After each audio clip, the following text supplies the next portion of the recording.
Hello and welcome in to another week of the Stadium Experience with Jake Elmsley. Jordan Moment here alongside me, and where we're still figuring out the exact day of the week to put these out now. We were doing very consistently on Thursday. Some work things have changed.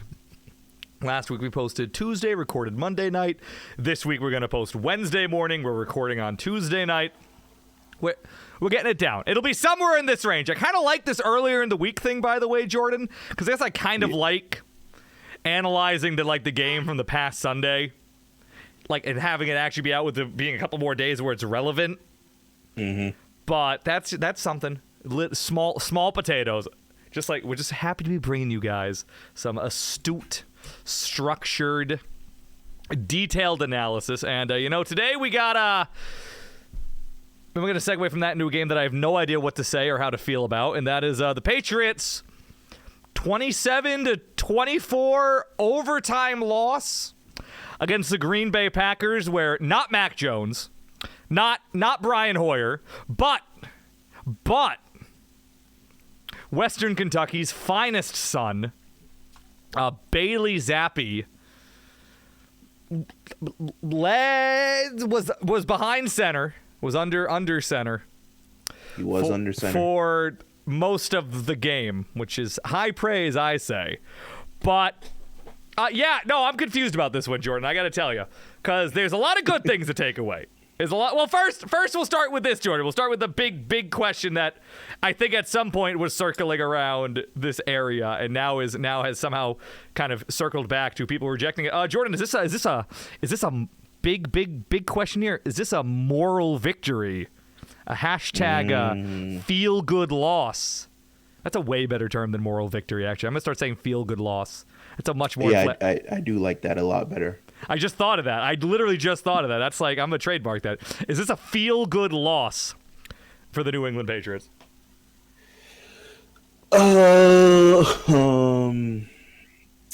You know what? I'll say yes. Oh my God! But with a caveat of this Packers team is probably the best bad team in NFL history. It's true.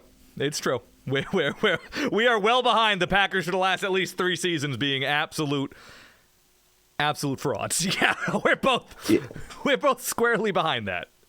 Yeah, but that's a topic for another time. But maybe now is the time, honestly. But anyway, go on. We don't need to go into it right this second. I mean, given the circumstances, Brian Hoyer went down because Brian Hoyer is 85. He probably shouldn't be playing anymore. Yeah, no, it's good. I mean, he looked good. I mean, he was a bit clueless at times, but that's because he probably wasn't taking any reps of any serious capacity. Oh, no, that's just how Brian Hoyer plays.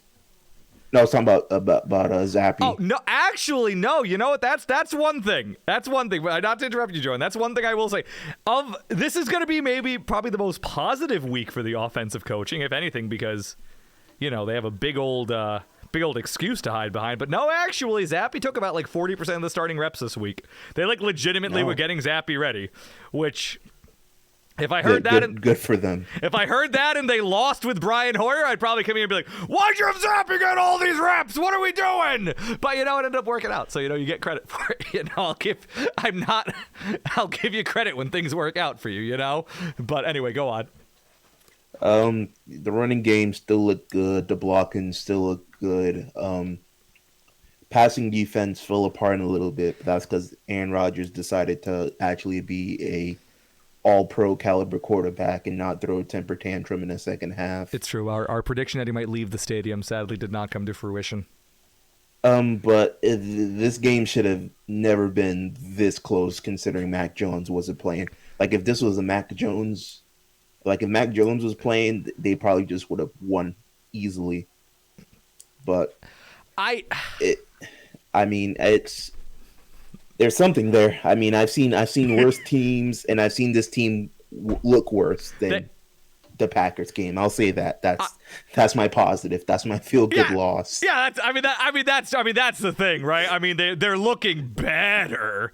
I mean, I said it last week. I said that last week that the Baltimore loss said more to me than the Steelers win. Now, I do have a personal policy. If I try to avoid stacking feel-good losses, I feel like you can have like one, but once you get into like the second week, like, oh, is this also a patented term, feel-good loss?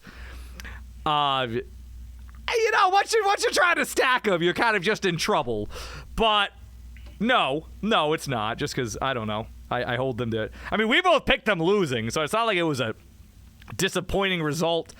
And again, like, there's a lot of good things to take away. Like, a lot of areas looked good. The passing defense, I don't even think it fell apart, Jordan. I got to be honest with you. I think the defense, again, like just another week where they played about as good as you possibly could have expected, given the, who was on the other side, given how much they were on the field. I got to tell you, like, if you can hold the Packers to 24 points in regulation, I'm like, that's as much as I think you can ask for. I mean, I know the Packers haven't had a spectacular year offensively yet, but still, like any game where you can hold Aaron Rodgers to 24, like you just have to kind of take that. But you had that. Jack Jones looked great. Jack Jones was in, baby. The Joneses were looking okay. Jalen Mills was out. Jack Jones was in. Only allowed 2 receptions on 5 targets, I believe is the number I saw. He played 99% of the snap. Well, actually, I don't know, because on the snap breakdown I have in front of me, it says Jay Jones 100%, then Jay Jones 99%. You don't know which one's which? I don't know which one's which. One's listed as a DB, one's listed as a corner. I don't know. I don't know. I gotta be honest, I have no idea. That's on the Mike Reese snap breakdown that I just have pulled up every week. I gotta tell you, and I didn't bother figuring it out because it's they both played 100% of the snaps. I assume Jonathan Jones played the one extra snap. If you had to held a gun to my head and tell me to guess, but. No, Jack Jones looking. He had a little pick 6 action. That was a really good pick. I gotta tell you, that pick was actually really good. At first, it looked like he just like Aaron Rodgers threw a terrible ball, but look at it again. No, he just jumped that route, baby. Marcus Jones looked good in the return game. I'm glad they finally stopped letting Miles Bryant return the kicks. I gotta tell you. The fact that Miles Bryant 2 consecutive games fumbled the opening kickoff, didn't. Got it back, but still. The only bad one was the last kick of regulation where he let it sail over his head, then it bounced and the Patriots were down at the 2. But he said after the game that was a coaching decision, not a him decision, so I'll believe him and say that was, I don't know. I'll believe him, but Marcus Jones looked pretty good in the kicking game. There's something there. Damn, when did Steve Sarkisian start coaching for I was the gonna Patriots? say I was trying to think of a way to tie the two together, but no, exactly. So they have Marcus Jones back there. They probably beat Bama, but no, Marcus Jones. So they look good. Again, you talked about it. The running game looked great. Apparently, the Patriots have like a top 5 rushing attack by like every advanced metric at this point. Mm-hmm. Apparently. The run blocking was very good. Isaiah Wynn, they let like a couple of like big hits. Now the thing is, so Hoyer, this happened to both of them. Hoyer and Zappe both took like a terrible, like dead on, got just walloped and fumbled the ball. Zappe is actually let go. I believe Hoyer's didn't. I believe it was actually on the play that got Hoyer hurt too. Both of them got sacked like that. With the rusher coming from their right side, so not the blind side, Jordan, the visible side, coming from the the looking right at him side. The looking right at, yeah. They both of them got like almost in the exact same way, but it was almost identical. It's kind of eerie. I'm like, oh yeah, this is what backup quarterbacks do, right? Like for every like good like conservative don't turn the ball over play, you're like, oh yeah, right, these guys are backups because they have zero anticipation and zero ability to read anything going on around them, but beyond like maybe they're good when you tell them like where to throw the ball on a given play. But that was both coming from the right side, and Isaiah Wynn got benched. Isaiah Wynn basically got benched in the second half. Both of those games, because he had a brutal game, Isaiah Wynn. I had the numbers in front of me at one point, but he allowed a lot. Isaiah, and they put old man Marcus Cannon in, former practice player of the week about 2 weeks ago, and they put him in starting name. Fine. Again, Marcus Cannon was great in this game. Marcus Cannon looking like he hasn't missed a beat, so he got put in. So That's maybe a good thing because Isaiah Wynn kind of blows. Like, I'm kind of sick of, like, trying to talk myself into Isaiah Wynn. He kind of sucks, like, but Marcus Cannon, which was concerning because Yodny Jesus went down, so it was like, okay, now they literally have, like, no depth at tackle. But they brought Marcus Cannon back in, so I don't know, maybe that's a thing. I mean, that's a dude who's been injury-prone his entire career, so I don't know how long it's going to last for, but, you know, Marcus Cannon came in, so it was good. So, like, the run game looked good. Like, I think Zappe looked about as good as you could possibly hope for. Because, I mean, like, there are scenarios where Zappe looked. Like, there are scenarios where, like, you put in a 4th-round quarterback in his 4th game in the NFL, and he looks dreadful. I would not say Zappe looked dreadful. I think, again, I'm going to tell you, this might be, like, the positive Patricia day. I gotta say, I liked what they were doing with him for the most part. Like they were he did not make any really impressive throws. I can't think of any impressive throws that Zappe made, but like they were getting guys open. They were really reaching into the play action thing this week, which I mean is again kind of what you have to do.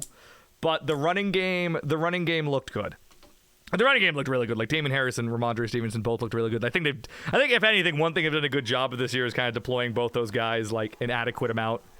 But that looked okay. They were running a lot of 6-0 lineman sets the whole game. I mean, Jonnu Smith went down, which kind of sucked, but they were running a lot of 6-0 lineman sets, especially in the first half. Then Marcus Cannon was just starting. A lot of little Jordan Humphreys blocking today, baby. He's picking right up where N'Keal Harry left off. Oh, I like that double reverse they did. Just random thought. I really liked that. Remember that, Jordan? I did see that. I did like it as well. I was like, damn, where's like more of this? Why are you now getting creative with the play calling when Mac Jones is out? Like, God damn, like what are we doing? Like, but some of that, really, I think that the biggest. I think the defense played great. Like, I got to be honest. Like, I think the defense played about as good as you could have asked for. The run defense was not very good. Their run defense has been dreadful all season. Like, now that we're starting to get like a sample size, and we'll talk about that with the Lions in a bit, but their run defense has just been dreadful. Just all together, like the interior of the defense, as it was last year, as we worried about with the front seven. The front seven has not been looking very good. Christian Barmore even was not good in this game at all, which has been a shame. He hasn't done much this season. Lawrence Guy was out, which is like a part of it, but yeah, like the linebackers weren't looking too good. They re-signed Jamie Collins I think yesterday. They brought Jamie Collins back, baby, for his 9th stint with the Patriots. Veteran right there. They did. They're like, we need somebody on the inside, and I guess it's not gonna be Dante Hightower, which, you know, so much for my big thesis about turning the page at linebacker, huh? There went that. There. You don't need great linebackers, but you definitely need better than what the Patriots have. God, Judon looked good. Judon had another good day. You know, you need someone other than him. I'm just covering the bases. The pass rush was good. I think the pass rush was good. Just the run defense was not so hot. Anyway. Which is to say that for a lot of it, I don't think like the main points of contention. I think like the main things you can really examine and like criticize and question about this game, I think, is the way they handled like basically their last 2 possessions. The last possession of regulation, where they had the ball in the 2, and they get it, they run it, they pick up 2 yards, they run it again, they pick up 5 yards, and then they run it again, don't get the first down. And then they just kick it away, which you could argue there. That's part of the contention. Now they were coming at it from their 2, by the way. But they clearly did not want to be aggressive at all there. They didn't want to take a shot at it, even just anything really. They just ran it basically right up the middle, if I remember. But basically just ran it right up, nothing. And then they punted away. And then Green Bay gets the game and gets the ball. And then they just run the clock out and basically just accept going to overtime. Then in overtime, after their defense gets a stop, they got a quick 3-and-out on Aaron Rodgers, and then they get the ball again. They run it up the middle. 2nd down. By the way, 1st down, they do get 5 yards from it. 2nd down, run it behind Marcus Cannon again. And then 3rd down, they finally decide to attempt a pass. Doesn't work. They punt the game away. And at that point, at that point, I'm like, all right, like the game's over. Like the defense, like just isn't gonna give you a second. Like I just had no faith. I'm like, there's no way. And it's not an insult to the defense. I'm like, at that point, it's like, all right, like they're gonna get a field goal. Like there's no chance they don't get the field goal. Like, but yeah, it's like not a knock on the defense. I'm like that's all you're gonna get, like in overtime, like realistically. Like once you get into like the other team needs a field goal range, like what 9 times out of 10, I feel like you're gonna lose anyway, let alone like to Aaron Rodgers. So whatever. But I think that is the area where you can kind of examine and question if they could have been a little bit more aggressive, which again, they have the perfect cover for not doing it, by the way. Like they have the absolute perfect cover for it, which is that, well, you know, we had this guy,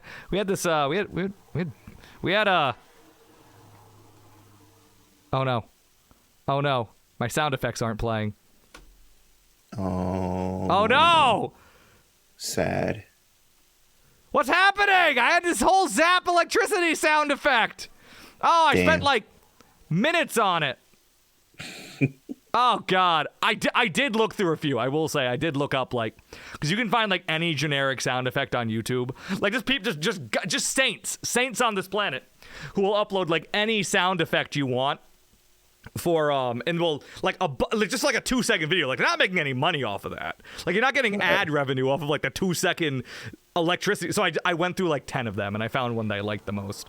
But, you can find, like... I got you. Oh, yeah, thanks. Oh, thanks, Jordan. Thank you. But you can find anything. Like the other day, like a couple of weeks ago when I was at work producing the fabulous John Laughlin show, I needed a toaster sound effect because he was talking about giving away toasters. And, you know, I found it, you know, and I'm like, who thought to upload like a sound effect of just like toast popping out of a toaster? But somebody did, and I'm like, thank God, because I needed it. For situations just like that. It's great. And these people just do it because, again, like you upload like a 2-second video to YouTube. There's no ads on that, so you're just doing it for the love of the game to like help other young audio enthusiasts out there in the world. But anyway, the question is, you know, I think that's the biggest point of contention, and that's like at least the biggest thing to talk about. Because otherwise, again, I don't feel like the Patriots really did a lot wrong in this game. Like really, like again, I think they played about as clean a game as they could have given the circumstances. But that, I mean, I have my thoughts on it, Jordan. But how do you feel about like those last 2 possessions, like the way they ran them? Because again, they were both real quick 3 and outs, basically run, try and throw on 3rd down, run, try and throw on 3rd down, which is, you know, probably about the most predictable thing you can do. But how do you feel? They definitely got a little bit scared. They didn't want to stretch the field. They didn't want to risk the young gun, the Zappe man throwing the game away. In regulation, I kind of, you know, it's whatever. You try to do what you can then, but in overtime, it's kind of. I think in best case scenario, you play for the tie always. Like I didn't comprehend what they did there. I would say, in fairness, the punt is probably playing for the tie. I would say that the punt is like that. That's playing for the tie at that point because they ran it down to the clock. Like they ran it down. But I guess I will say, like, and I kind of feel the same way. But I will say, in fairness, if you want the counterpoint, if you watch the last play they ran offensively, which was the 3rd and 5 play. When they were on Green Bay's 46, which by the way also makes it way worse. Like the first drive, the last drive of regulation, you're almost like, okay, like you're on your own too. What do you want? Do you want to put that much pressure on Zappe? Like all right, like you make a mistake at like the 46, that's a mistake at the 46. You make a mistake at your own 2-yard line, like that you're losing the game. But if you go and watch that 3rd and 5 play, like he has Hunter Henry. Like Hunter Henry is like at least becoming open over the middle. And Zappe did kind of panic a little bit on the last play of the game. Again, I'll show it to you after the show, Jordan, which is great to the benefit of all the listeners, by the way. But like you see him on that last play, he has it. He at least he should have seen Hunter Henry because he was right in front of him, and he doesn't see him or he sees him. He doesn't really make the read that he's about to come open. He kind of runs around a bunch, then just kind of throws it away.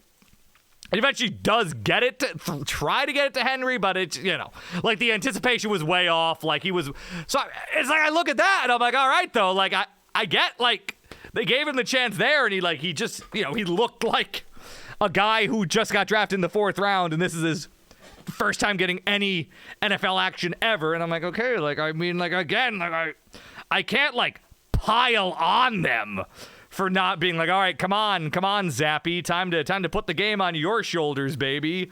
Not even like Brian Hoyer, even Brian Hoyer, who at least like, okay, well, like Brian Hoyer should like know the plays. Like Brian Hoyer should like, you should be able to run like most of your offense. Like Zappe, you're like, what do you like? Again, like you're running like at that point, like you're running like 30% of your like you're running like you're not running any of your plays where Zappe has to throw to anybody who's covered, which I would.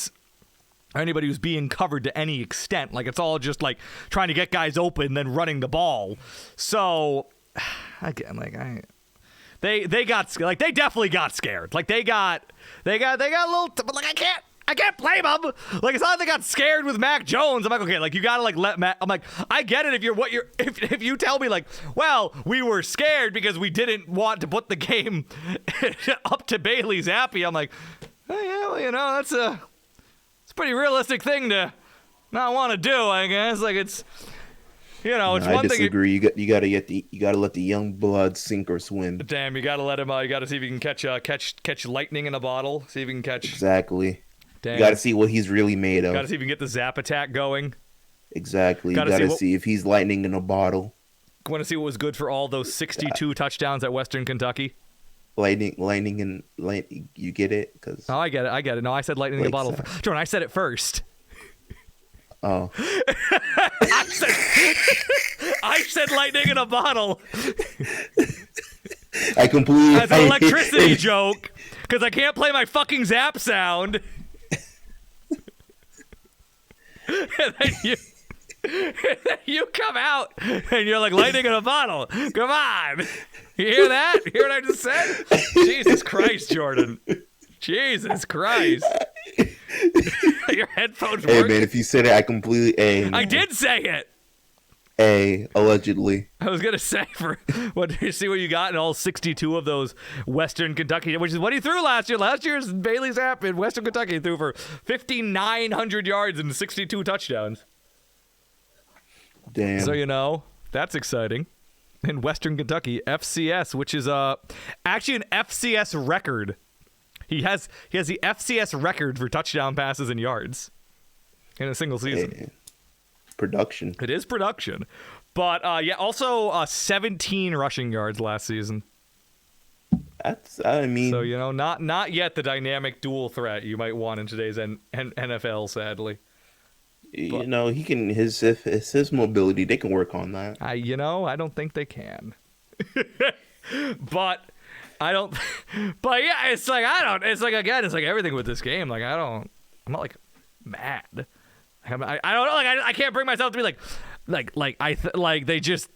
I don't know, like they got tight at the end. Like that's the biggest criticism I can have of them. And again, like they got tight about something you should probably be kind of tight about.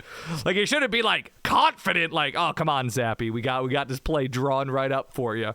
We are we got something. Like I got to give like the offensive coaching, whomever it came from, be it Bill Belichick, season control or whomever. Like I give them credit this week. Like I think this was like probably their best coached game of the season. Dang. I have a headline for you. All right, what is it? Sparks will fly in Green Bay. Is there a QB controversy in New England? Ooh. I think there's one this week because Mac isn't supposed to be back. I mean, you lead into it. I will say, Jordan, you know, because Hoyer's concussed. If Hoyer's ready to go, like who are you going with against the Lions? Is he concussed? The independent neurotrauma specialist? Yeah, absolutely. Yeah, no, he was good. He went right out. You know, I don't think Hoyer was fighting to come back in at all. I got to be honest with you. I think probably they're like, Hoyer, you don't have to go back in. He's like, oh, okay, great. No problem. He said, thank God. Oh, whew. Back to business, baby. Back to work. Give me that clipboard. Come on. Let me do what I do best. Somebody give me a headset. Hey, man, you know, he's just getting practice. But yeah, no, but seriously, like if it's looking like he's not gonna be ready to go. But for the sake of if Hoyer is like ready, whom are you going with against the Lions, Jordan? Oh, Zappe. You have to. Easy? You Oh, have that's to. easy. You think you have to? You have to. Okay. Because I think I lean that way too, if anything, because, if we're giving up on the season, I think you just got to see what you have with Zappe, but... That Lions team is too scrappy. Hoyer can't get it done. They know him too well. What do they know about Brian Hoyer? They got too many dogs in Detroit. You gotta let the Zappe man out at him. Okay. Does one thing dogs hate? It's thunder and lightning. That's true. This is why I play the Zappe effect if it was playing. So just imagine. Zzz, zzz, zzz. Yeah, good stuff. All right, but this has really derailed us. Instead of just like accepting this thing not playing, we've been talking about it. Instead of just like being professionals and be like, oh, the sound effect didn't play. Let's just like go on and keep the show moving. We've just been talking about it for like 10 minutes. We've just been like, hello, welcome to the Stadium Experience, where we mainly talk about a sound effect not playing and like occasionally just splice in like surface level football analysis. Just kind of just. No, man, that Detroit Lions team. Well, that's the thing. You're going with Zappe. I think I'm going with Zappe. I think there's like a good argument for Hoyer. Like I don't think it's like, again, like I think like with Hoyer they can probably like do more things that they want to do, like more, like they can at least they'll feel comfortable calling more of the plays. But I don't know. I just think Hoyer. I also just think Hoyer sucks. Like I thought Hoyer sucked last week. I think people have just created this image in their head of Brian Hoyer like the veteran stable QB when he's not. Anytime Brian Hoyer plays, he looks lost. He looks like what you think Bailey Zappe would look like, honestly. Like, when they played Kansas City and he just forgot how many timeouts they had at the end of the half and they lost a field goal in a game where they were down by 3. But, whatever, it's fine. Brian Hoyer's a steady veteran. But, yeah, so I probably go, if anything, it's more interesting. I don't really want to see Brian Hoyer. Like, I don't care. I gain nothing from that, except maybe they win. But, yeah, but so that coming. I don't know, Jordan. I mean, I don't know if they can beat this Detroit team. No, that's it. We're gonna talk about that. But I was gonna say any last takeaways from this Green Bay game before we move on to before we start analyzing the dogs, the cats down there in Motor City. Man, the Packers. Yeah, you're not feeling good if you're a Packers fan. All right. No. That's the other side of this, right? Sometimes, like, after these games, I'm like, okay, what if I was making, like, the Packers? That's, like, a thing I do sometimes, like, my thought process. I'm like, all right, like, what if I was making, like, the Packers podcast? Like, what am I saying? Like, realistically. You'd be saying how trash their offensive weapons are. Hey, Lazard how looked lackluster good. their defense is. I got Lazard on my fantasy bench. Don't you talk about him. He did okay. Actually, I got to tell you, though, that one, like, big, that one, like, 30-yard throw Rodgers had to him was so pretty. You know what I'm talking about? Like, where you throw it, and, like, it looked like Lazard had to dive for it, but, like, it was just right in. Oh, my God, it was so good. Like it was on Jonathan. I'm like, and Jonathan Jones was, like, in perfect position. I'm like, there's no world where he stops that. It was incredible. That was incredible. Yeah. That was one of the best throws I've seen in a very long time. But anyway, every once in a while, Aaron Rodgers reminds you that he is an actually kind of talented football player. But yeah, no, I think they're feeling worse in Green Bay. But again, I mean, I feel much better as a Pats fan than a Packers fan. Feel good loss, baby. There it is. Patent it. Tweet it out. # feel good loss.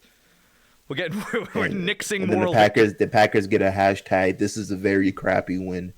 But yeah, no, you take those though. I gotta tell you, I've spent a long time talking about how those are fine, how gutting it out is okay. Like you learn something. Oh God, I don't know. I don't want to do more. Like that's why I refuse to do like feel good loss stuff. I spent too much of my life as a football fan being like, it doesn't matter. Like if you win ugly, you win ugly. There's something to be said about being able to do that.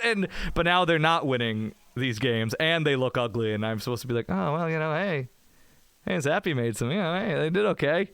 They stopped him in overtime. They got to stop in overtime. They were too afraid to go for it on 4th down or to throw it on. I'm not even asking go for it on 2nd down.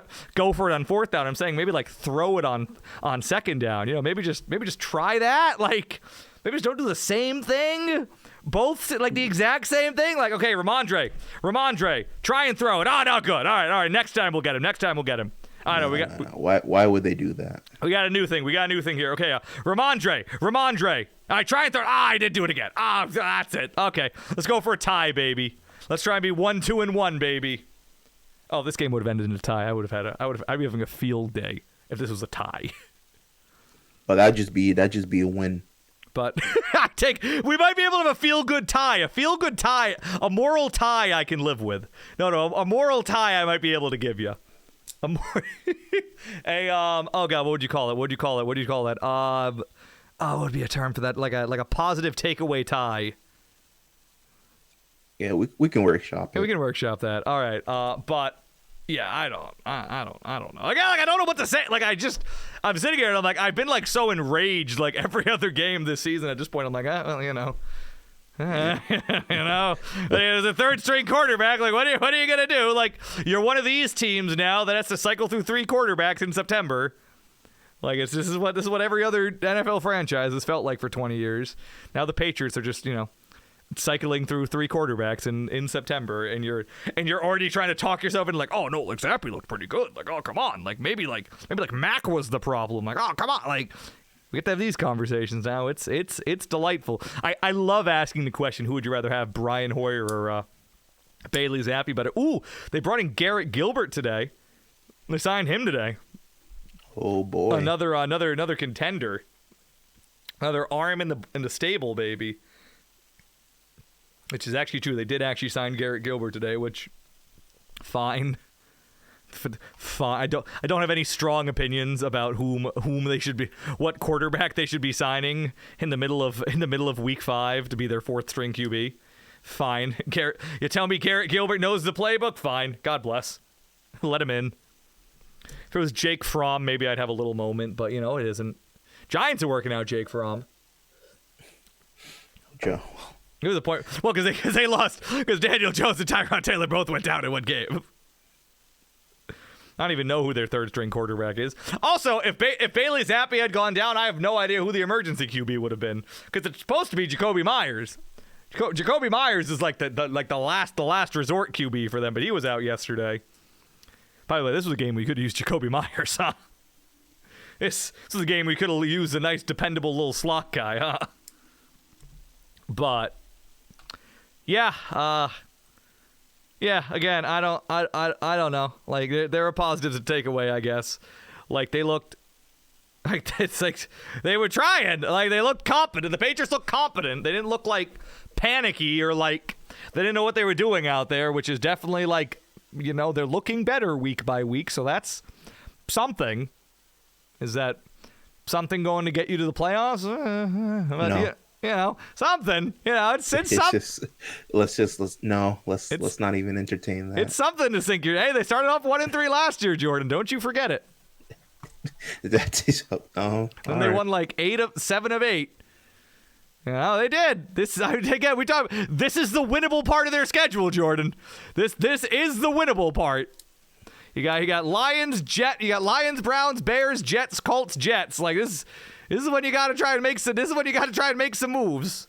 When you got to try and soak up some of those garbage wins. But yeah, I don't know how we feel about the Lions, who scored a. Oh, Lions are going to smoke them. It's tough because the Lions are the number. The Lions have played infinitely better teams.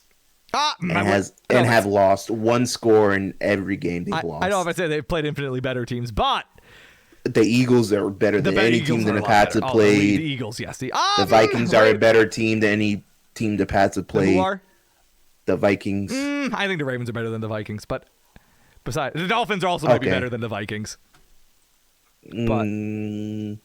But the Seahawks are also just apparently kind of okay. I still think the Seahawks suck, but that's besides the point. We'll talk about the Seahawks. The Lions are the number 1 scoring offense in the NFL right now, and also the worst defense in the NFL. Also, especially the worst run defense in the NFL.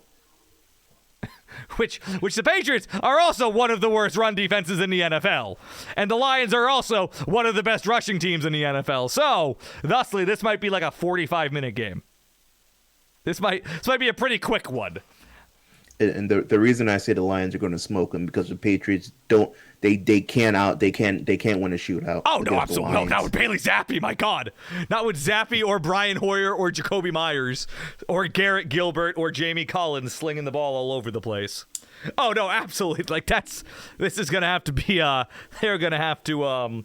Which again, they've like their strengths match up with the Lions' weaknesses. I'll give them that. I mean, the Lions have played. I mean, the Lions on the eye test, the Lions appear to be a much better team.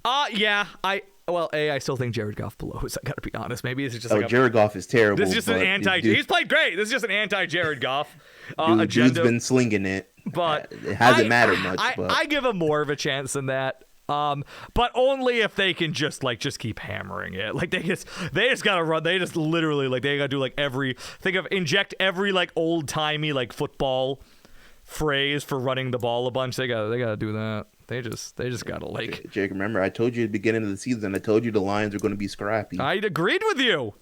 I never disagreed. When did I ever disagree with that? I went out and dug up the numbers on how scrappy they've been. No, but my God, I did not expect them to be like airing it out like this. Is not scoring 45, losing. In fairness, losing 48 to 45 is the opposite of scrappy. Scrappy's supposed to be you win 13 to 10. Letting Geno Smith throw for 320 yards and 2 touchdowns on you, and then. I mean, the Lions, they perfected the Big 12ification. I guess they're the team. They've become TCU or Kansas. But yeah, they're playing. I mean, I guess if there's a team that Zappe's gonna get throwing the ball against, guess it's the Lions. I have no idea how this game's gonna go. I gotta be honest with you, Jordan, because I don't know. I can tell you it's gonna be fun because every Lions game it's gonna be very fun, right? Fun.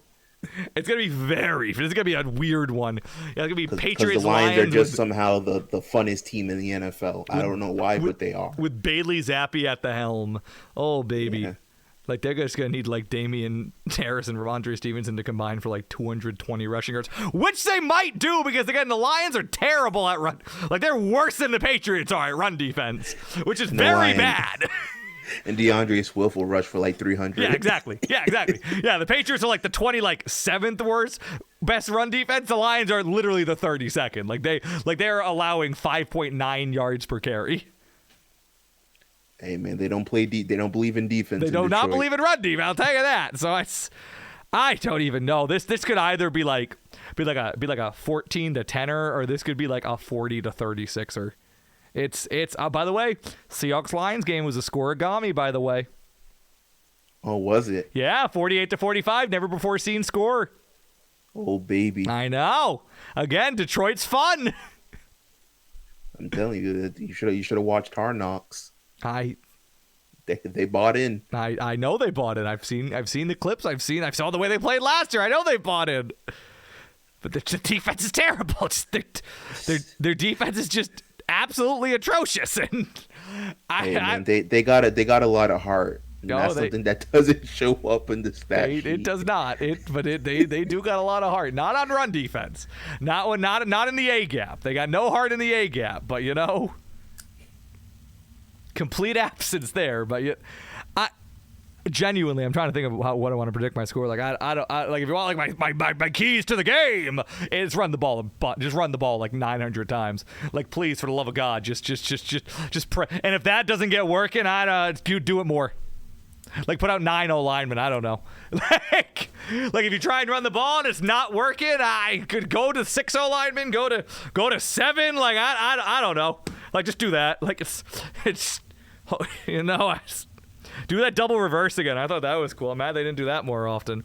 Yeah, I gotta say though, I have to go back to the Packers game, but another take I had, I'm my God, if you don't trust Zappe this much, where's where are the trick plays? I thought that was prime time to run a trick play.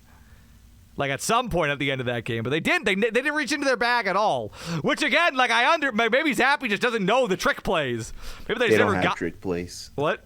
I guarantee you they're not created enough to have trick plays. They've done trick plays before. They have them. They've done it before, Jordan. I mean, I guess I don't know. Again, maybe if they had Jacoby Myers, maybe they'd have Jacoby Myers throw the ball because I guess he's the best thrower among the wide receivers. But I don't know. It was a little Kendrick Bourne pass to Bailey Zappe. The Jets did it. The Jets threw which I thought was so stupid. I'm well, first drive, your quarterback just came off of getting injured, and you're throwing it to him in the end zone. That's crazy. But That's because the Jets have heart and they're scrappy. Yeah, absolutely. Very scrappy. No, did you see that? They threw the ball to Zach Wilson on like their first drive. Hey, he's back. They said his knees back together. They took a little bit off the top. They had Braxton Berrios throw it to him. Remember Braxton Berrios? I do remember Braxton Berrios. The Patriots let him get away. But could use him right now. he could. But, yeah, Andy Isabella got released today. UMass's own. So, you know, I mean, he sucks. He's bad. The Cardinals are like the other team that gets to look at that draft and be like, ooh, we also drafted the other bad wide receiver this year. Ooh, they're having like a diet version of the N'Keal Harry conversation with themselves every day. They're like, ooh, why did we draft him over DK Metcalf? Ooh, what's... But... yeah, I got no idea. Like, I don't know. Like, it's genuine. It's just run the ball a bajillion times. Like, just keep making up ways to make it work. If Bailey Zappe's got to start throwing some crack blocks, that's fine. Yeah. But I don't know what the money line is on this game, but take the over. I said I don't know. I have to, like, if there's anything I have confidence that Bill Belichick may be able to do, it's like scheme up a defense to like hold back like a bad quarterback who's been like playing well lately, because I still think Jared Goff sucks, right? Even though Jared Goff has apparently been in 3 of the highest scoring games in NFL history. 3 of like the top 16. Patriots are favorites in this game. What is in New England? 3-point favorite. The over-under is 45.5 according to the Rhode Island Sportbook. Ooh, take the over. You taking the over? I still say hammer it. It's even money on both too. It's even money on the... It's minus 110 on the over and the under. Oh, well, flip a coin, I guess. It's even money. But no, I guess if there's anything I have like confidence maybe Bill Belichick can do, it's like come up with like a defense that can hold down like a bad quarterback. And like I still think Jared Goff sucks. Like I guess I have that level of confidence. But yeah, I don't know what they're doing about like if like they just start running it with DeAndre Swift, because again, the Lions have also been very good at running the football. Like, they've been exceptionally good at that as well. But, you know, maybe Jamie Collins makes all the difference. The Lions, they made a lot of comebacks. Oh, they've just been putting up points, baby. And win, lose, they are scoring, baby. It's 35, 36, 24, 45. I wish the Patriots were putting up point totals like that. I wish. Oh, the Patriots put up 17 offensive points in this game. Again, got to remember, one of them was a pick 6 by my man, Jack Jones. My guy. If I had to give a score, I'm going... Well, good. I'm going to write it down, Jordan. I'm going 38-29 Lions. 29? Oh, my God. You think the Patriots score 20? That'll be their season high, Jordan. I think they can do it. I think they'll get into like a little shootout. You know what? I'm gonna go the opposite way. And just get buried. I'm gonna embrace my take that like the Patriots will like somehow Bill Belichick will they'll figure out I don't want to say like expose the Lions, but like if there's anything Bill Belichick's supposed to be able to do, it's this. Like if he has any value at this point, it's supposed to be this. Like if there's anything he's supposed to be able to do, it's like exploit a team that's like a little fraudulent. So I don't know. I'm going like 20-17 Patriots. Like I'm going. It's gonna be a lot. The Lions are very fraudulent, but they've scored more points on much better defenses. Oh, absolutely. I don't know if much better defenses. That Seahawks defense is terrible. Which I'm saying partially because they gave up 45 points to the Lions. I mean, the Vikings and the Eagles definitely had better defenses than the Patriots. Yes, but. I don't know. I'm going 2017. I don't know. If anything, because I just think like both teams are just going to be holding on to the ball so long. It's going to be like 2 or 3 like 10-minute long possessions in this game. Oh, definitely. I just don't know. It should be a fun game either way. I just don't know like when the time to score is going to come. Like I just don't know. I think if both team ends this game with 4 possessions, I won't be like shocked. At that point, it's like, well, like when are you supposed to score? Or Bailey Zappe falls apart entirely. I don't know. I have Zappe on a short leash at the very least. I'm like willing to put Hoyer in, but you know that's a fun game. Again, we're playing Bailey Zappe or Brian Hoyer. Isn't that a fun one? But I'm going that. I'm going 2017 New England. I'm like giving them something. I'm giving them some kind of credit. I don't want to come in and have to do another Another. I forget what my term was. What was it? Something loss. Good takeaway. Feel good loss. Feel good loss. Yeah. Thank you. But I mean, if it'll be it'll be the Lions. It'll be. If there's any team, it'd be the Lions. If there's any team that they'll beat by one score in a bizarre game, it'll be the Lions. Like if this turns into a Big 12 classic, the Patriots cannot keep up. You don't think Zappe will pull some of those 62 touchdown passes out? I mean, maybe. The Lions might be the equivalent of playing an FCS defense. You might feel right at home. Maybe. You might feel right at home. Come on. Playing in in Conference USA. We have a Conference USA Classic. He'll feel like he's just right at home playing the University of Texas at El Paso. Or Rice. Man, UTEP. What? Nothing wrong with UTEP nothing or wrong Rice. with it at all. The Texas juggernauts. Rice. They'd be like the other three Texas teams that no one talks about. Oh, you mean like the University of North Texas? Yeah, or Texas at San Antonio. You know. Oh yeah. And we're just reading the whole list. There's a lot of D1 programs in Texas. It's kind of crazy. Mm-hmm. Florida Atlantic, come on. Hope they're doing okay right now. Thoughts and prayers. Mm-hmm. But Conference USA, come on. He doesn't run at all. Apparently, he's not mobile at all. God forbid the Patriots, if they're going to start like a bad nobody quarterback, he can at least run a little bit. But no, God no. So yeah, that's dude's a fragment of a lost age. But yeah, so that's fun. Anyways, that's it. That's all I got in the Lions. So Tom Brady's getting divorced, and Jordan, I want to take a little bit of a victory lap on this one. Because about 2 months ago, when Brady took that time off training camp, and I said something's a brewing, we're gonna want to lay the seeds to this. And you fought tooth and nail about it. You're like, no, he's not. Nothing's happening. This means nothing. Oh, look at that, Jordan. According to the New York Post, which I'm taking as legitimate because I want to. Because I don't know why you'd report this illegitimately, honestly. It'd be a crazy thing to report and it just be entirely false. You gotta have this on relatively good intel. Brady and Giselle are have both hired divorce attorneys, and we talked about it, Jordan. We said in our predictions for the season that if that we both put a clause in our MVP pick that the second a divorce proceeding begins, we will default. Our MVP picks will immediately contractually default to Tom Brady. And that time's come apparently. This is Ragnarok. This is the death of the gods. Brady got told there were no more pages in his story, so we found new papers to fill the book. This is the destruction of the 9 realms. This is yeah, Valhalla is coming. Oh yeah, the reckoning unlike any has ever seen in the National Football League. Oh, absolutely. Now that Brady's even been great to start the season, but no chance. No chance he doesn't now. This doesn't become murderous. Oh, dude is. We talked about it already. I don't know why every week we talk about Brady's divorce, but I can't stop talking about it. Tom Brady free of all his earthly obligations. He can dedicate himself solely to the game of football. It just says he's no always distractions, no children, no wife, just the grind. No Costa Rica trips, no Bahamas. No Costa Rica trip, no Bahamas. He's guest houses. He's untethered. He's genuinely untethered. The man is ascending to a new. He's finally let go of his earthly attachments.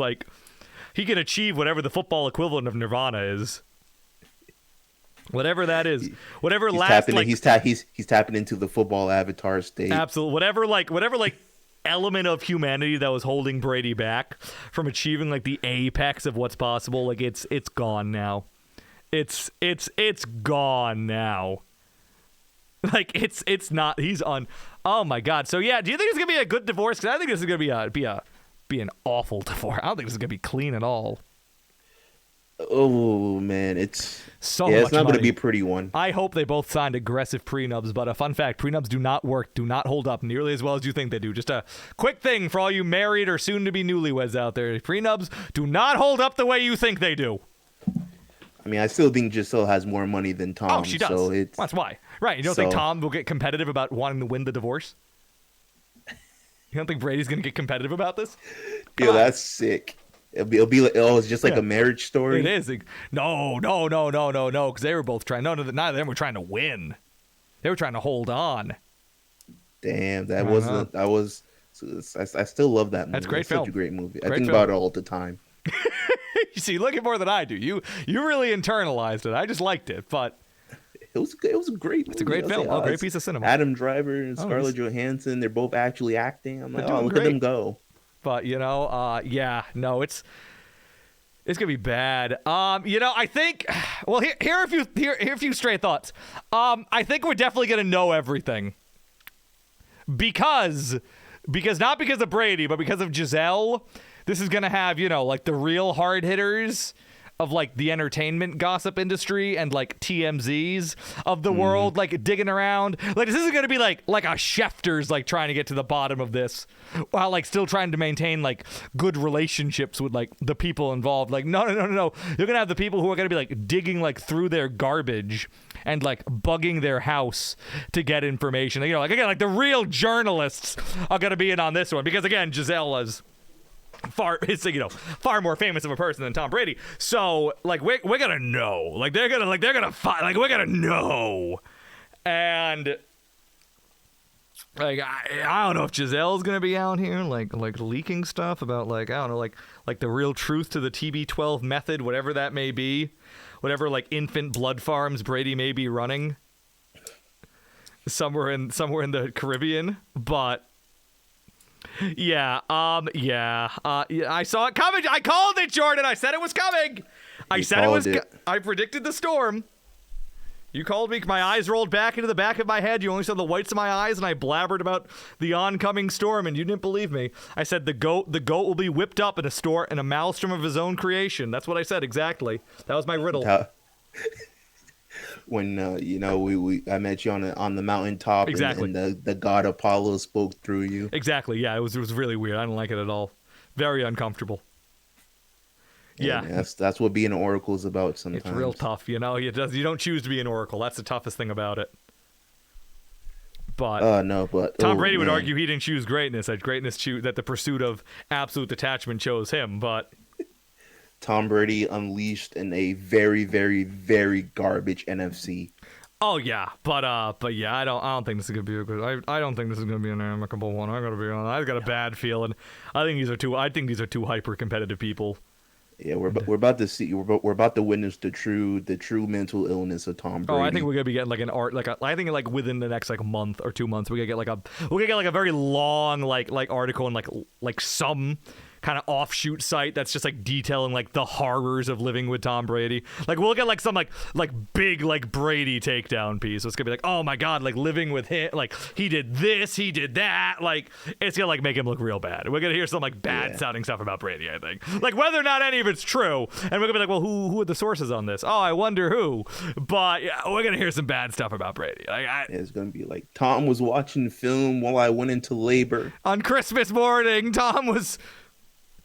And he only came out to come and rub raw avocado on his skin because he says ingesting through your mouth throws off your brain reaction. Yeah, we're gonna read something. It's gonna be like bad, like just bad stuff. Bad stuff. I just have a sense we're gonna get that article. Like I don't think it's like gonna say he was like abusive or anything. But it's gonna be make him portray him in a bad light. Yeah, it's Tom Brady. Like he's not a bad person. He's not a bad man at all, but he has one focus and one focus only. He doesn't have time for our petty morality. He has a pursuit, and he has a pursuit, and he is the chaser of that pursuit. Dude wants to play football sentence. on the highest. I take that sentence. I want to say chaser of a pursuit. I want to take that back. I'm not so dumb to think that's actually a coherent sentence. I gotta put that one on the record. I won't edit it out of the podcast because I have integrity, but. All right, that's a retracted statement. Yeah, I want to let it be known. This is the man who above any his one people's lizard brain. They go unga boonga house, unga boonga food. Tom Brady goes unga boonga. I want to be the greatest athlete to ever play the game of football. That's what Tom Brady just a lizard single brain synapse says. is firing in his brain. The rest is just the brain stem keeping him alive. Dude has one wrinkle, and it's just greatness. That's it. That's his only wrinkle. It never cost him his family. His family, he didn't need him that bad. The family wasn't that important to begin with. I didn't think they'd get divorced, honestly. I never thought they'd get divorced. I assumed, even if, the marriage was dead, they'd just, pretend. Nah, Just because the divorce just seems like a pain in the ass. Because again, because they're both gonna end up looking bad. Bad stuff will come out about both of them. At least about Brady. Because again, Ian Rappaport isn't gonna be going to the lengths that the good folks down at TMZ will to get the real story. But yeah, no, I kind of come around to even if the marriage is dead, they'll just stay together. And just live separately they've been doing, and just go to I don't know runway shows together, and that'll kind of be it. And make appearances, and just kind of do their own things, and that'll be that. Because the divorce is annoying. You keep your brand together kind of, but nope, they're nope, not doing that. Nope, we're getting divorced, baby. Yeah, they are done. Oof, it is. Yeah, no. So Giselle's just like, Tom, why don't you stay in home with me and the kids, and we can do some stuff together. Football isn't everything. And Tom just rejects that notion with everything his body and his mind, his soul can muster. Just absolutely said no. Such a reasonable request, and he just said no. He said, nah. Football's the only thing I live for. I will say, to a certain extent, if that's actually Giselle's only problem, she's kind of riding a high horse a little bit. I gotta be I've come around to that too. It's not like he's playing football 12 months out of the year. No, it's probably an accumulation of it's little sacrifices here, little sacrifices there. Tom's not getting enough back. You do that for 20 something years, and eventually you hit a wall where it's okay, what matters, me or the game. And Tom obviously said the game. It's her fault for thinking she meant more than the game. That's on her. Yeah, that's 110% on her. I don't know why she had that read, but yeah, no. So Brady's an insane person. They're getting divorced. Yeah. We're gonna hear a lot of dirty details about both of them, or at least about Brady. Dude is tapped. I'm sure Giselle's PR people are gonna do a much better job than Brady's. But Tom Brady is he's just a Terminator. Instead of killing John Connor, it's just play football. But yeah, so that's the most important NFL news story of the day, by a country mile.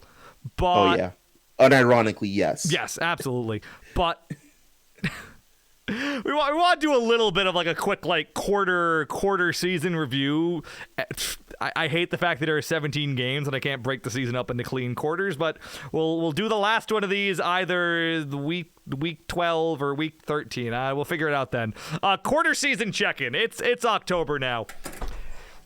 Around what are your biggest takeaways in the first month of the NFL, Jordan? Again, nothing big. If we got nothing here, we can stop the segment. But what, just kind of rapid fire, what are your big takeaways? Big takeaways. Okay, I'll start with the NFC West. NFC West. The return of the God King Jimmy Garoppolo has brought many untidings. I don't know, but God King Garoppolo has returned. The NFC West is quaking. That division's kind of mid. Not that great. Rams, I told you.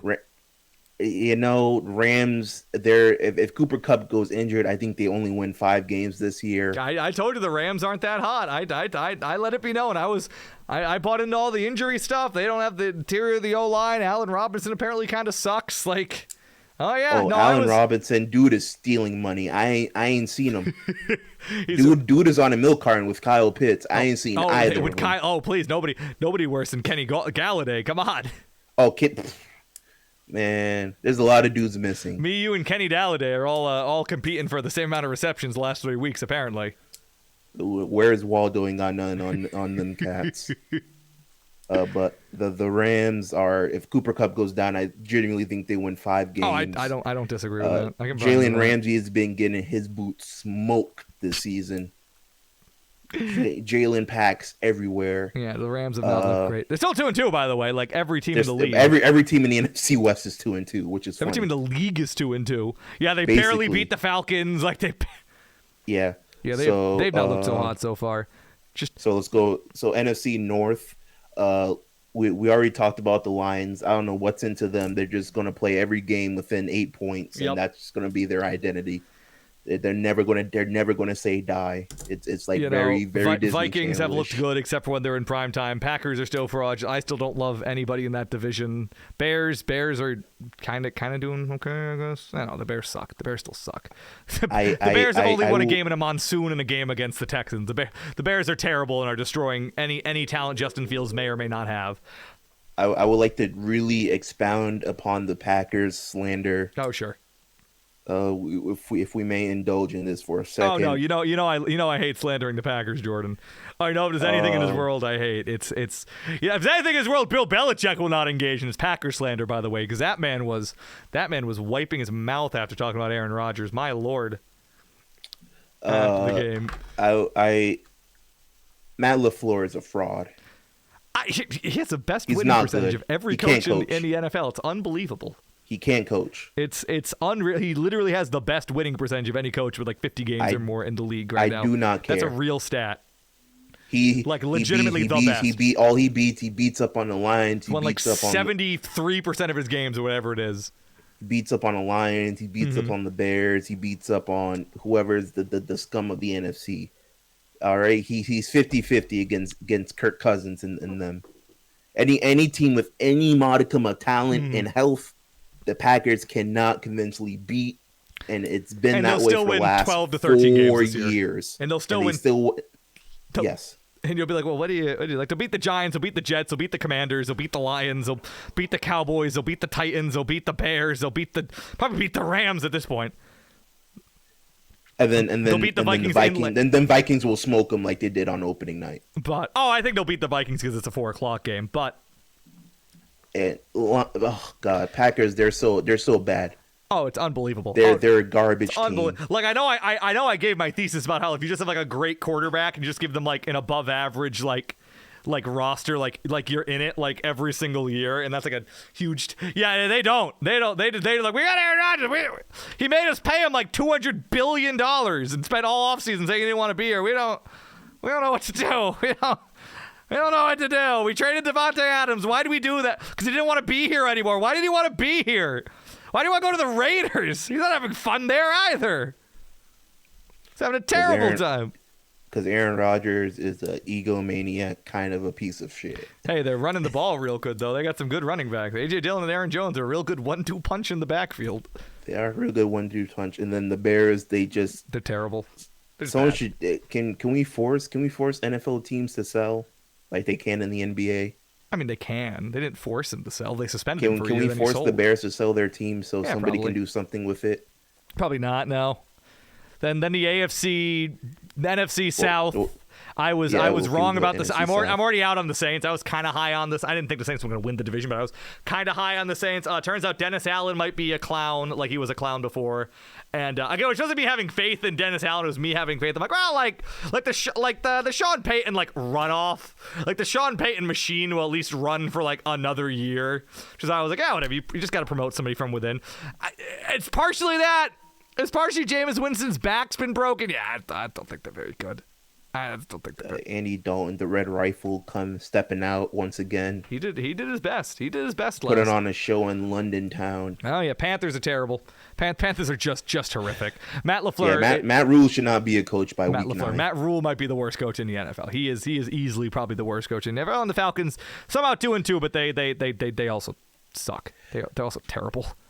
They're also not good.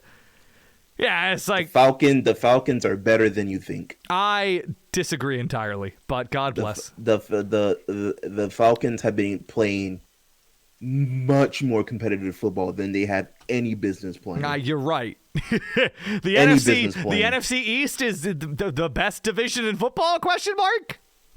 I mean, it's the Eagles and the Giants and the Cowboys have been getting lucky. The Eagles are 4-0 and the Giants and Cowboys are both 3-1, baby.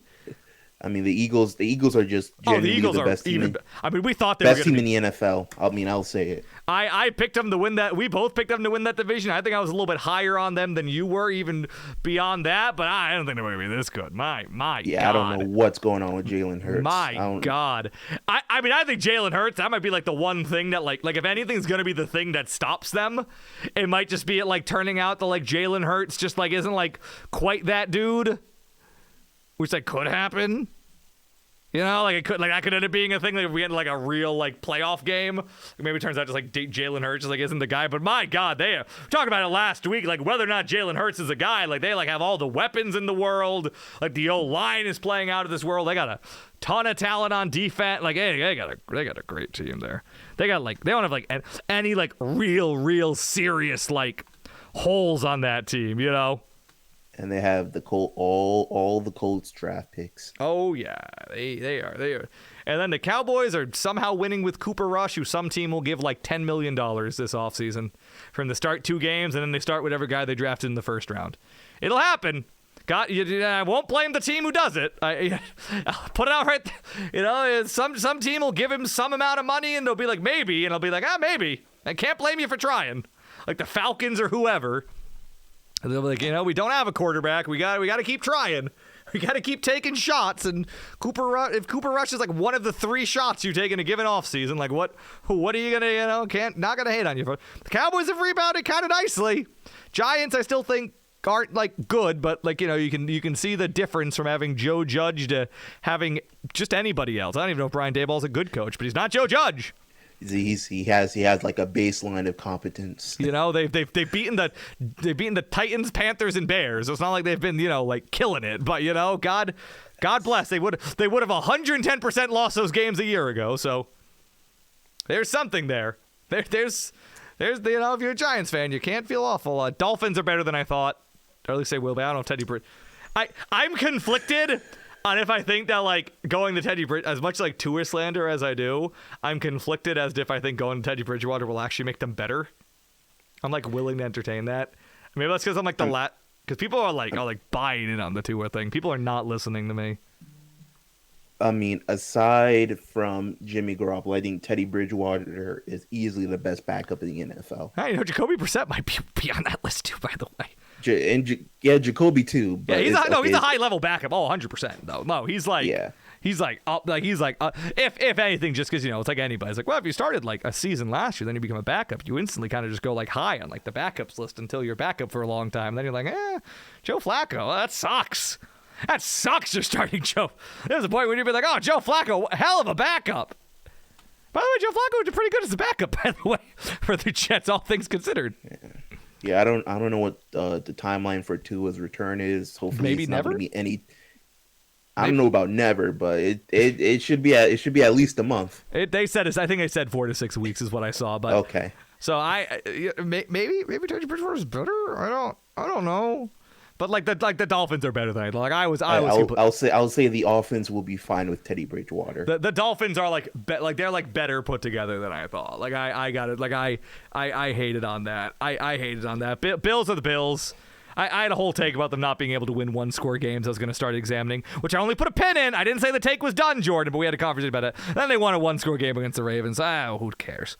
Whatever. Jets still suck. The Bills make me very nervous every time they run Josh Allen. Oh my God, it's so much. It's not the fact he runs, even it's the fact like he runs and he just like refuses to not initiate any type of contact he can find. It's that. It's like he refuses to just like throw it away. That man takes so many hits he does not need to be taking. And like that mentality is probably part of why he's as good as he is. But my God, that man just lets himself get. I can't imagine that they're like telling him to do any of that, by the way.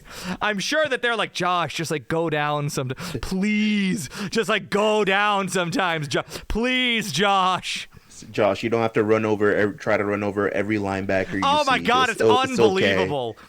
Oh, I was watching that game against the Ravens, which was a 1:00 game for some stupid reason. But I was glad it was because I got to watch it. And I was like, oh my God, it's every time you watch it, he refuses. Because he's tapped. And that's why he says, if you took that part of his brain out, he wouldn't be nearly as good. But Oh man, that dude's gonna get it. That dude's not gonna be good in like 7 years. Josh Allen's gonna go like Cam Newton, full Cam Newton by the time he's like 29, 30. I'm calling that right now. I hate to say it. You know, I'm just glad that I'm watching it. But please, for the love of God, no, it's not. Get Devin Singletary. He is good. Please, dude's not lasting until he's 45. Oh yeah, no. Sean McDermott, if you somehow listen to this, please run Devin Singletary. It's not even that they need to run the ball. It's like if even if they want to just keep passing it, but that's fine. Just stop letting him try to run over linebackers. Like he slid in that game, and they're like, that's his first time he slid all season. I'm like, that can't be and I didn't look it up. Week 4. But I'm like, that can't be a real stat. No way, I did not check. I should have checked. But whoever was commentating that game said that. I'm like, oh my God, is that true? Might be true. Oh my God, like, what do you do? Like, every time he just tries to it's like, oh, Patrick Queen up the middle, no problem. It's just going to try and truck him. And it's unbelievable. Dude's gonna get him. Like it has to just be him. Like they must be telling him to do these things. Like they must be telling him not to take these hits. Like I can't imagine they're stupid enough. Like my God, Sean McDermott like watched Cam Newton destroy himself. Like he must have the wherewithal to be like, hey, Josh, let's come on, just please. The dog in him is too big. Oh, the dog's too big. Oh, the dog's bigger than his bones. The dog's too big for the pound, man. Yeah. No, the dog's too big for the kennel. Oh, yeah. No, it's easy. Enjoy Josh Allen while you can is my point. I'm not saying he's going to get hurt this season, but I am saying like Josh Allen, I do not see being somebody who's playing at a high level in like his mid-30s. Yeah, this is not sustainable at all. But that's, either way, they're still great. They're still doing great. The Jets, I still think suck. I still hate the Jets. I still think the Jets are terrible. Jets are better than the Patriots. On what regard? They've both beaten the Steelers by 1 score and they beat the Browns. You know what? I'm not going to sit here and say have way more upside. I guess. But AFC West, I'm out on the Broncos. I said that to you like after week 1. Nathaniel Hackett needs to be fired. Dude ain't it. I said that to you after week 1. I was like, I'm out. I'm like, you make decisions that stupid. I'm like, clearly you don't have it. You picked them to win the division, Jordan. I was like, no way. No. I thought Russell Wilson would just Russell Wilson would just come in, he'll do his thing. Well, the problem is he's not doing. Well, part of the problem is, and I've been reading a lot because now he's been doing bad. So now like the anti-Russell Wilson propaganda has been coming out. But all the stuff people had loaded, but all the articles coming out about how down at the end of it in Seattle, he was really trying to get them to let him play like a different style of football, and he basically wanted to play like a Brady or like a Manning, like he really wanted to just have complete control of the field, and he was really trying to shift to that, and they were like, no, just keep doing what you do, that works, please, and he kind of wouldn't, and the Broncos have been kind of letting him, and it hasn't been working. Against the 49ers, he kind of just started... If you watch that 49ers game, by the end of it, he actually kind of started, running more and, trying to, create more plays, that way, and it actually started working. But... I just have zero confidence. It's just once I saw that. Hey, if I think your head coach is an idiot, I just can't believe in you. I can't believe it. If I think a head coach is dumb, I think it's going to come back to bite you eventually in some regard. Be it a bad decision, or be it just your team just falling apart entirely because they have no leadership. Yeah, I got nothing. I got no belief in them. God bless. I think they're very talented. No belief in that team anymore. I'm out already. 4 weeks in, I'm out. Chargers are already starting to have their yearly injury infestation, as they have every single year for our entire lives, Jordan. Justin Herbert broke his ribs, so Joey Bosa's on IR. Keenan Allen's been out. Now it's just the curse of the Chargers. Another Chargers year, and then the Chiefs are just the second best team in the NFL. Yeah, they're getting it together. Raiders are terrible. Maybe Josh McDaniels sucks. Please come back, Josh. AFC North, the Ravens are great. It's a travesty. They're 2-2. Lamar Jackson. Their defense is selling it hard. Oh, incredibly. The Lamar Jackson MVP case fell a little bit further to earth, I guess, against the Bills. I guess. I don't know why the Browns are 2-2. It makes me angry that they're winning. Bengals O-line might be terrible. Super Bowl hangovers are real. Steelers suck. They went to Kenny Pickett already. The Beng they're getting it together. Josh. I mean not Josh. Joe Burrow. He's been returning to form slowly They but invested surely. so much in the O-line, and it's somehow worse than last year. I don't know how that happens. They invested they brought in like 4 new starters, and somehow they're like, oh, we got Lael Collins. Oh, come on, we got Alex Chapa, we got Ted Karras. We're rocking here, and they're somehow worse. Which at least they tried. Like, at least they tried to fix the problem. Like, I give them credit. Like they certifiably like made a huge effort to fix the problem, and it's just not working. Also, Steelers suck. Steelers are still terrible.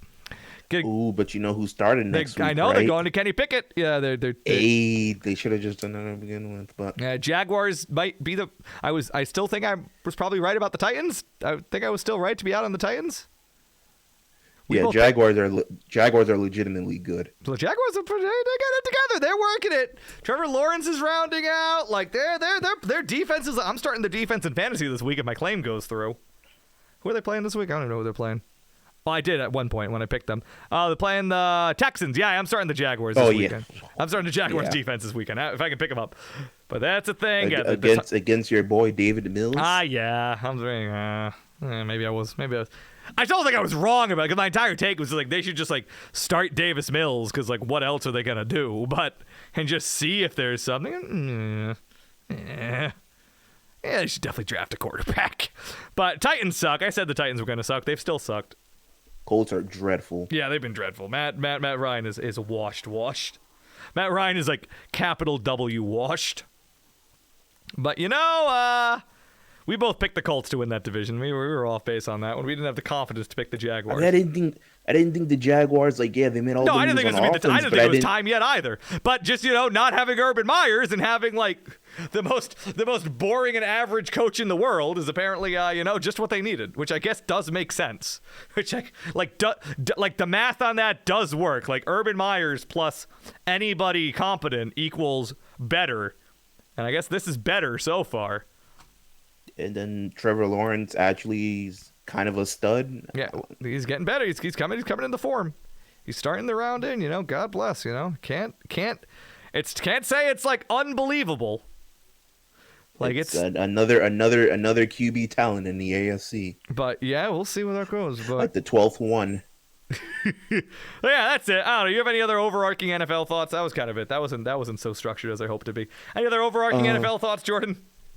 I know you're not big on the Seahawks, but I am not. I genuinely think if offensive lineman could win Offensive Rookie of the Year, Charles Cross would be top. He's been very good. I always advocate for offensive linemen to win Rookie of the Year. Actually, I advocate for that very regularly, and I am always told I'm a fool every time. Charles Cross, dude's been eating. Oh yeah, dude's been good. The rest of the line's been kind of garbage, but they're trying. They're playing. I mean, Geno Smith's been balling. Geno's been balling. He has been. He's been balling. The offensive line's looking good. I don't know what's going on in Seattle. But I don't know what's happening. Same thing with the Falcons. I don't know what's happening. I mean, because at least with the Seahawks, I'm like, well, at least I could believe them to believe in the coach. But they've gutted everybody out of there who did not like Pete Carroll one way or the other. Like at the very least, when you're bad, I guess bad players have no choice but to listen. But all right, you got anything else? Mariners made the playoffs. That's cool. Good for them. Mets had another catastrophic collapse. You hate to see it. I don't want to get into the Red Sox yet. I'm gonna save that for another week or two. I don't like it. I'm not ready to touch that yet, Jordan. I don't know about you. I'm not there yet. We're gonna put some time on it before the divisional series. Absolutely. No, we will. We'll do a whole off-season review. But I'm not there yet. I'm not ready yet. I'm just not ready yet. That's it. You got anything else for today, Jordan? Speaking of the Mariners, their post All-Star break run is probably one for the record books. I'll look at the numbers one day. Dudes went on they won 30 games in a row, something stupid like that. Oh God! But no, that's I'm still mad. That's it for me. I'm still mad the Orioles kind of sold out a little bit. Still mad about that. Whatever though. Very fun. Very glad they did that. Very glad they sold at the deadline. instead of trying to win. It's very cool of them. But anyway, that's it. All right, we'll be back next week, everybody. Follow me on Twitter at Jake R. Elmsley. Follow Jordan at True_World_King. Check out the YouTube channel, The Stadium Experience. Check out the TikTok. We'll see you guys next week, either on Tuesday or on Wednesday. We're still figuring that out. Have a good night. Bye.